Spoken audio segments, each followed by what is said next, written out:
যারা ভিডিওটি দেখছেন তাদেরকে জানাই ধন্যবাদ। আমি এখন অবস্থান করছি চিটাগাংয়ের একটি শিলঘাটা নামক স্থানে। শিলঘাটা থেকে এখন যাচ্ছি ধোপাছড়ি এলাকায়। চারপাশে পাহাড় বিস্তৃত এলাকা, অত্যন্ত সুন্দর একটি এলাকা। চারপাশে পাহাড়, মাঝে একটি নদী আছে অবশ্য। এখানকার সবচেয়ে ভালো লাগার বিষয় হচ্ছে প্রকৃতি ঘেরা চারপাশ, যেখানে প্রকৃতির সমাহার বলা চলে।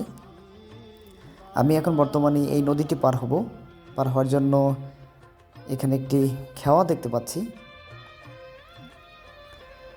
অবশ্য আবার দেখছি অনেক বড় বড় পাহাড়।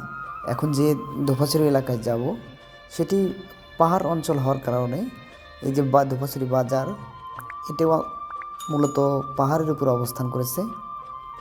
দেখতে অনেক সৌন্দর্য পরিপূর্ণ জায়গা, দেখার জন্য আসলাম। দেখি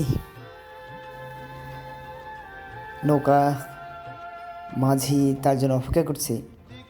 মাঝি আসলেই তার নৌকা চড়ে আমি ধোপাছড়ির দিকে যাব। হ্যাঁ, নৌকাতে উঠলাম। দেখেন, আপনারা নৌকা দেখতে পাচ্ছেন। আমাদের সাধারণত কুড়িগ্রাম রংপুর অঞ্চলের যে নৌকাগুলো দেখে থাকি, এই নৌকাটি কিন্তু টোটালি ভিন্ন, পাহাড়ি নৌকা। আশেপাশে কিন্তু পাহাড়ি লোকজনই দেখা যাচ্ছে।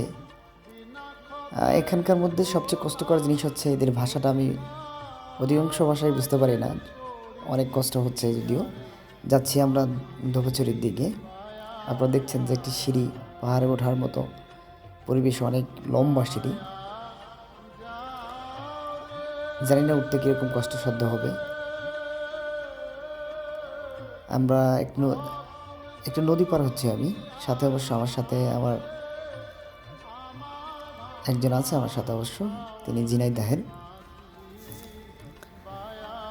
নৌকার মাথাটা দেখে নিন যে আমাদের প্রচলিত নৌকার মতো না, এটি ভিন্ন রকম।